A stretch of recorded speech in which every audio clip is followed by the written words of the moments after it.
अभी तक हमने जो है भारतीय संविधान को पढ़ाया। अब भारतीय संविधान में भारतीय राज्य व्यवस्था को आज आप लोगों के समक्ष कुछ इसके संक्षिप्त रूप से चर्चा करते हैं।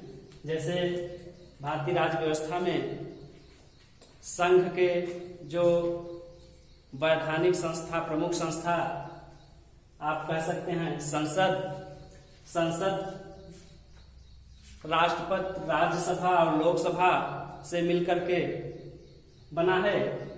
संसद के जो है ये अंग हैं। राष्ट्रपति देश का संवैधानिक प्रमुख होता है। अनुच्छेद 53 के अनुसार इसका निर्वाचन होता है और यह जो है संघीय कार्यपालिका का प्रमुख या प्रधान होता है। देखिए, संघ कार्यपालिका और राज्य की कार्यपालिका अलग है। राज्य की कार्यपालिका का प्रमुख राज्यपाल होता है, संवैधानिक प्रमुख। और आप वास्तविक रूप से अगर प्रमुख देखेंगे तो राज्य का जो है वास्तविक प्रमुख जो है मुख्यमंत्री होगा और संघ का वास्तविक प्रमुख प्रधानमंत्री होता है।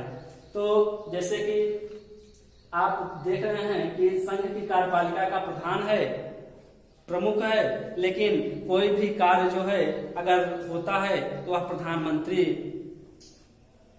ही करता है वास्तविक रूप से। चाहे जितने भी फैसले लिए जाए, आज के समय में सबसे ज्यादा आपको सार्थकता दिख रही है। सारे काम जो फैसले राष्ट्रपति को भी लेना है, राष्ट्रपति को जो है सही रूप से सकते हैं, वह भी नाम जो है किसका आ जाता है, किसी का भी जो है नाम नहीं आने पर प्रधानमंत्री का ही नाम आ जा रहा है।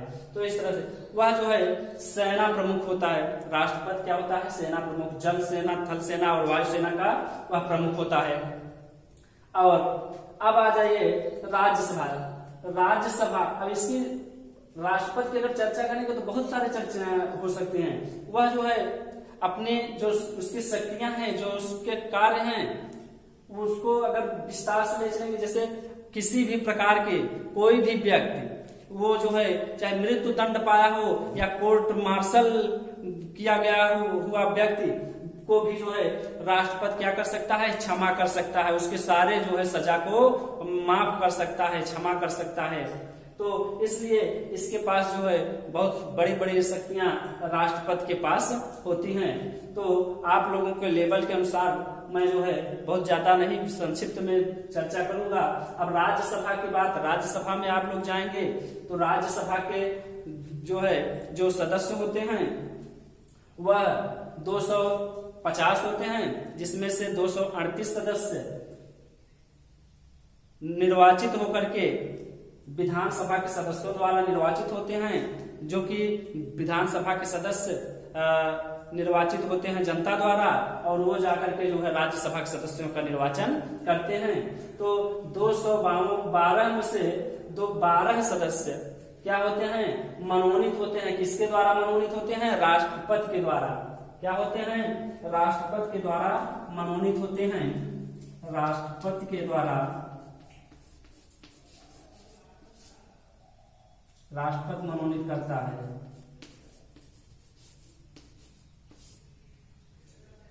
बारह सदस्य, 12 सदस्यों को राष्ट्रपति क्या करता है? मनोनीत करता है।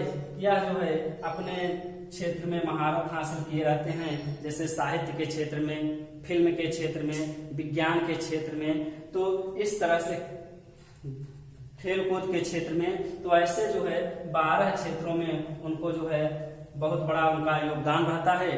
तो ऐसे लोगों को, ऐसे व्यक्ति को उन जो है सदस्यों में, 12 सदस्यों में मनोनीत किया जाता है। ठीक, अब यहाँ पर आ जाएं लोकसभा। लोकसभा निम्न सदन होता है। लोकसभा क्या होता है? निम्न सदन होता है और यह जो है जनता का सदन होता है। यह कैसा सदन होता है? जनता का सदन होता है। निम्न सदन है, लेकिन सारे प्रमुख फैसले लोकसभा से ही शुरुआत होते हैं। तो अब इसमें जो है सदस्यों की संख्या आपका जो है इस समय पूरे जो है 552 है। कितने हैं? 552। लेकिन इसमें से 545 सदस्यों की जो है सीट अभी तक निर्धारित हुई है।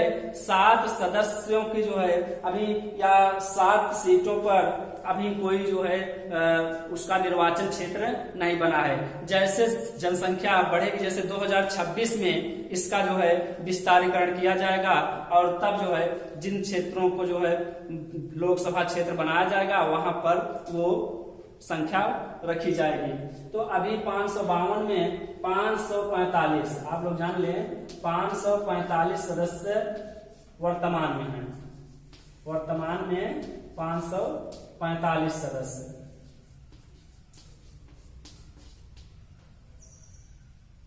वर्तमान में 545 सदस्य हैं, जिसमें से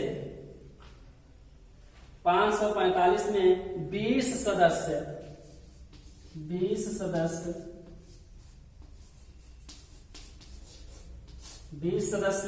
कहां से आते हैं? संघ प्रदेशों से, जो है संघ शासित प्रदेश जो हैं उनसे। संघ शासित प्रदेश या केंद्र शासित प्रदेश, संघ शासित प्रदेश,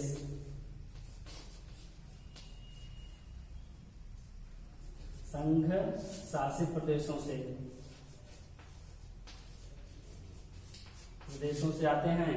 और 2 सदस्य, इसमें 2 सदस्य क्या होते हैं? मनोनीत होते हैं राष्ट्रपति द्वारा। 2 सदस्य मनोनीत होते हैं किसके द्वारा?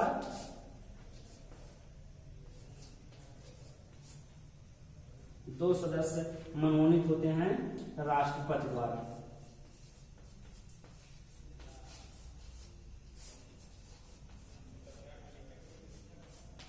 राष्ट्रपति द्वारा।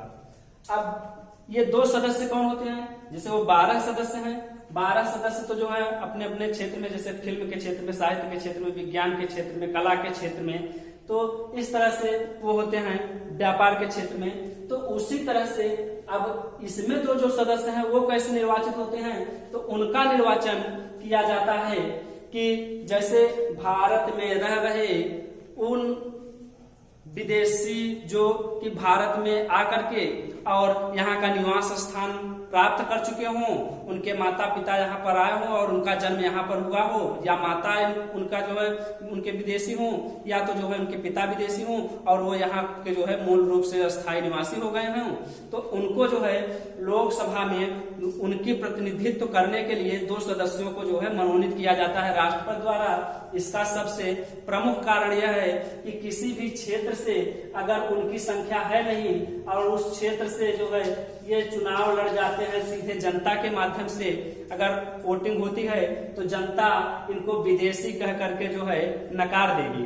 इसलिए इनको जो है 2 सीटें रिजर्व कर दी गई हैं राष्ट्रपति के जो है ऊपर, कि राष्ट्रपति उनको जो है मनोनीत करके लोकसभा में भेजे, ताकि जो एंग्लो इंडियन है, जो आंग्ल भारतीय हैं, उनको जो है उनकी नेतृत्व कर सकें। इसलिए जो है 2 सदस्यों को क्या किया गया है? मनोनीत किया जाता है एंग्लो इंडियन को। इसको जो है किया जाता है एंग्लो इंडियन। 2 सदस्य राष्ट्रपति द्वारा जो है होते हैं एंग्लो इंडियन। Anglo Indian.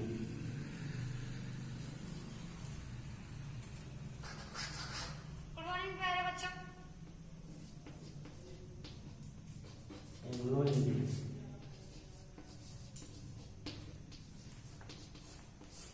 ये जो है होते हैं।